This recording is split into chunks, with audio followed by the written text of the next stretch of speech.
To be a successful headhunter, you really need to know how to negotiate salaries. And I know this is a bit ironic because your job and how you're getting paid is by the client. Yet at the same time, you're also servicing the candidate. So in a way, you are always a dual agent, which makes life very, very interesting because unlike in real estate where the buyer's agent services the buyer and the seller's agent services the seller, in the scenario of being a headhunter, we are a dual agents. So who do you help? Answer is often, I would say 80% is the candidate, 20% is the client. And the reason is because most headhunters service a market that is highly candidate driven. Otherwise, we would not have a job.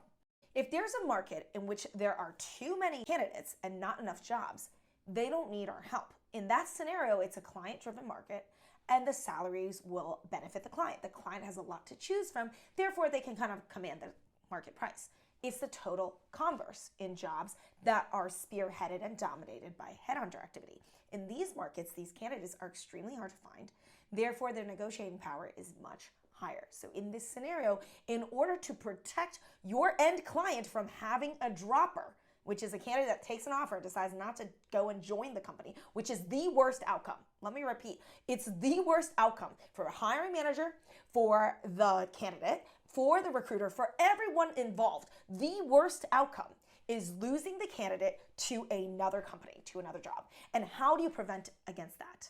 You buy insurance. How do you buy insurance? High offering salary. This is why it's not because companies are generous. It's because they understand that there is a competitive market. It's a free market for these hard to find people. And because these hard to find people are being serviced by headhunters, it's not ironic at all that the headhunter and the candidate understand the market dynamics and is able to convey to the client in order to make sure this candidate is yours for at least 2 to 4 years.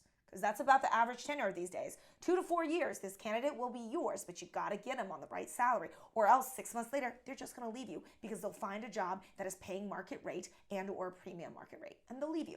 Therefore, your recruitment fee is wasted, your candidate is lost, and the employer is still ending up with nobody to do the job. So this is why offering a candidate in a candidate drive market a lot of money is a very smart move on the behalf of the hiring manager, as well as the recruiter for initiating that conversation and educating the candidate to ask for such a high salary.